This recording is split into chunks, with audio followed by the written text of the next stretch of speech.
सर्व सन्माननीय मान्यवर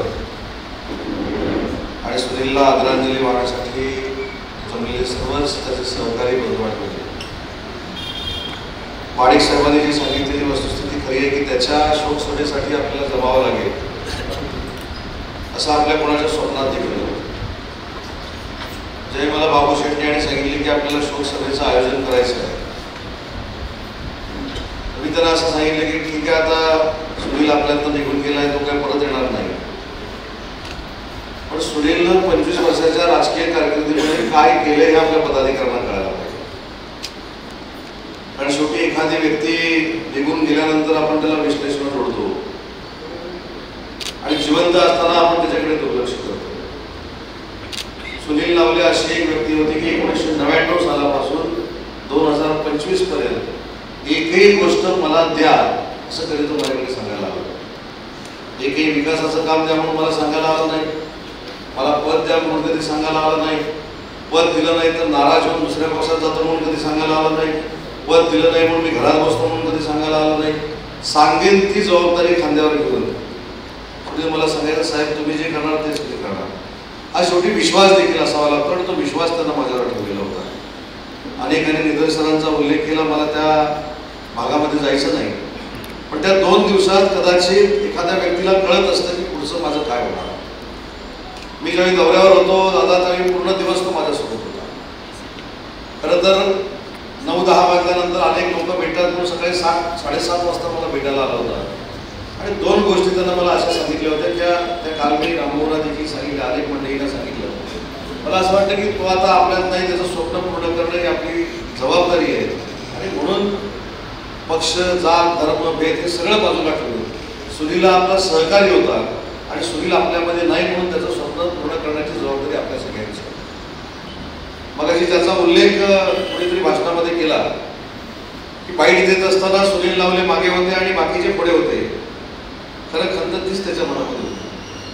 म्हणजे एखादं कार्य करत असताना आम्ही सगळ्यांनी पुढाकार घ्यायचा, आम्ही सगळ्यांनी हे लोक जमवायचे आणि त्याची श्रेय दुसरी लोक घेऊन येतात, त्याच्यावर काहीतरी साहेब उपाय काढा हे सांगणारा फक्त सुनील नावले होता. आणि म्हणून सांगितलं की 25 वर्षाच्या कारकिर्दीमध्ये सुनीलनं माझ्याकडे काहीच मागितलं आणि म्हणून एखादं काम करायचं म्हटलं की जिद्दीनं काम करायचं. ज्यावेळी मला हे कळलं, बाबू शेठला मी 1 वाजता सांगितलं की ठीक आहे, आता सुनील काय परत येऊ शकत नाही, पण आपल्या सगळ्यांना जर राजकारण एकत्र करायचं असेल आणि खऱ्या अर्थानं जर मला मानत असाल तर पुन्हा एकदा शोकसभेचा प्रसंग कधीही आपल्याला येऊ नये म्हणून जेवढे पदाधिकारी आपले आहेत त्यांची प्रकृतीचं स्वास्थ्य राखणं ही देखील माझी जबाबदारी आहे. पुढच्या 15 दिवसामध्ये आपल्या महिला असतील, आपले युवा प्रतिनिधी असतील, आपले जेवढे पदाधिकारी आहेत जे आपल्यावर प्रेम करतात त्यांच्या टेस्टिंगसाठीचं आरोग्य शिबिर आपल्याला करावंच लागेल. कारण 50-52 वर्ष वय हे जाण्याचं वय नाही, हे क्रांती करण्याचं वय असं बाबू शेठला मिळालं 1 वर्ष आणि म्हणून सुनीलनं कधीच माझ्याकडे मागितलं नाही. सुनीलला सोनिया गांधी निराधाराचं मी अध्यक्ष केलं, दर 8 दिवसानं 15 दिवसानं किती पक्षाच्या लोकांना मी सदस्य केलं, किती नवीन लोकांना मी सदस्य केलं, किती काम करण्याची त्याची पद्धत होती. पण समोरून जर बघितलं तर याची अजिबात ताकद नाही.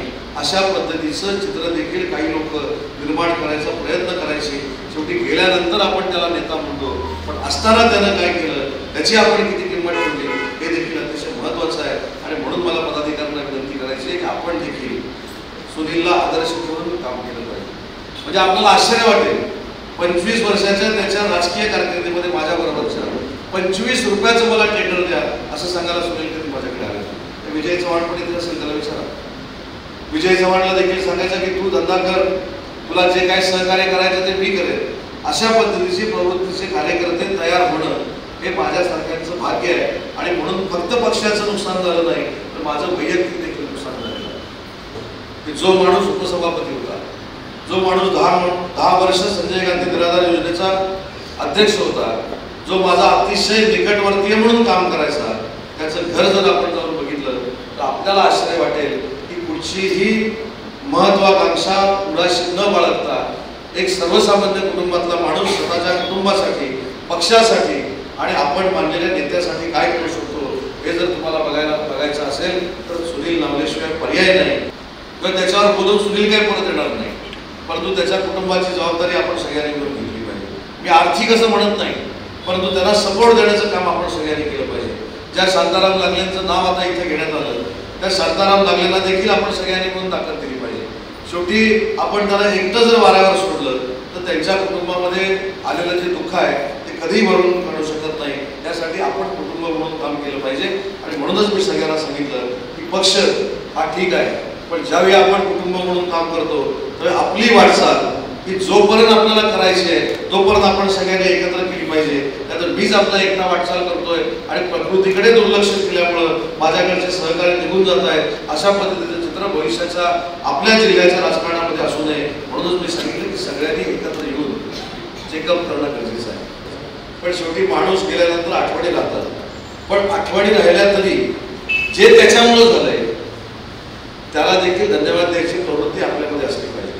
आणि म्हणून जो मगाशी बंड्यासाठी प्रामुख्यानं उल्लेख केला की पक्षाचा तो काम करायचाच, माझा सहकारी म्हणून काम करायचाच, माझ्यावर त्याचा जीव होता, याच्याबद्दल काहीच दुमत असण्याचं काही कारण नाही.